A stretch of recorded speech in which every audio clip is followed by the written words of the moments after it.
আসসালামু আলাইকুম সুপ্রিয় দর্শক, আশা করি আপনারা সবাই ভালো আছেন। আগামী 24 থেকে 48 ঘন্টা অর্থাৎ 13 তারিখ থেকে 14 তারিখের দেশের সর্বশেষ আবহাওয়ার পরিস্থিতি নিয়ে গড় কথা আলোচনা করব। সরাসরি আসা যাক টপিকে। আপনারা দেখতে পাচ্ছেন এখানে বাংলাদেশের অভ্যন্তরে বিশেষ করে বাংলাদেশের চট্টগ্রামের কয়েকটি এলাকা, একই সাথে কিন্তু খাগড়াছড়ি সহ আশপাশের এলাকাগুলোতে বেশ ভারী মেঘের আনাগোনা স্পষ্টভাবে লক্ষ্য করা যাচ্ছে আগামী 48 ঘন্টার মধ্যে। এছাড়া লক্ষ্য করা যাচ্ছে কিছুটা মেঘ বাংলাদেশের রংপুর শহর, বাংলাদেশের বগুড়ার আশপাশের এলাকাগুলোতে বেশ খানিকটা মেঘের আনাগোনা লক্ষ্য করা যাচ্ছে। অর্থাৎ এই এলাকাগুলোতে বেশ বজ্রবাহী মেঘ আনাগোনা করছে। তো অর্থাৎ সেখানে কিন্তু বৃষ্টিপাতের সাথে কিন্তু বেশ খানিকটা বজ্রপাতের হওয়ারও কিছুটা সম্ভাবনা রয়েছে।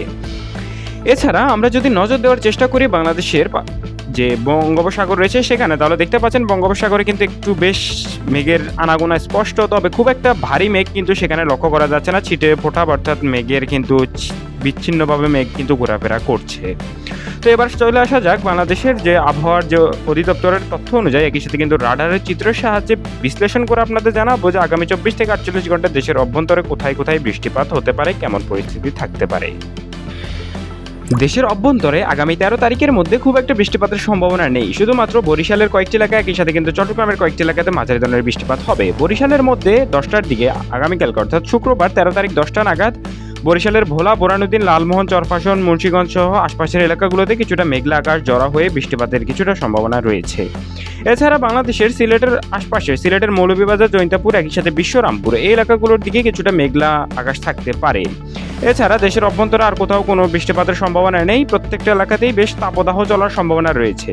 বিশেষ করে বাংলাদেশের রাজশাহীর সিংড়া, মোহাম্মদপুর, একই সাথে কিন্তু মহাদেবপুর, গমশেদপুর, নওয়াবগঞ্জ, মেহেরপুর, ত্রিশাল, বগুড়া, সিরাজবাড়িয়া প্রত্যেকটা এলাকাতেই অতি ভারী তাপদাহ চলতে পারে। একই সাথে কিন্তু আমরা লক্ষ্য করতে পারছি পুরো রংপুর জুড়ে, রংপুরের লালমনিরহাট থেকে শুরু করে জলঢাকা, বোদা, দেবগঞ্জ, ঠাকুরগাঁও, ফিরোজগঞ্জ, ভ্যাপসা থেকে অতিরিক্ত ভ্যাপসা গরম চলবে আগামী 24 থেকে 48 ঘন্টা। এছাড়া কিন্তু আগামী 14 তারিখের মধ্যে দেশের অভ্যন্তরে কিন্তু কিছুটা মেঘ প্রবেশ করতে পারে, বিশেষ করে সিলেট অঞ্চলের মধ্য দিয়ে। আপনারা দেখতে পাচ্ছেন সিলেট অঞ্চলের মধ্য দিয়ে কিন্তু কিছুটা মেঘ প্রবেশ করতে পারে বাংলাদেশের অভ্যন্তরে। একই রকম অবস্থা রংপুরের মধ্য দিয়ে কিন্তু কিছুটা মেঘ প্রবেশ করার সম্ভাবনা রয়েছে।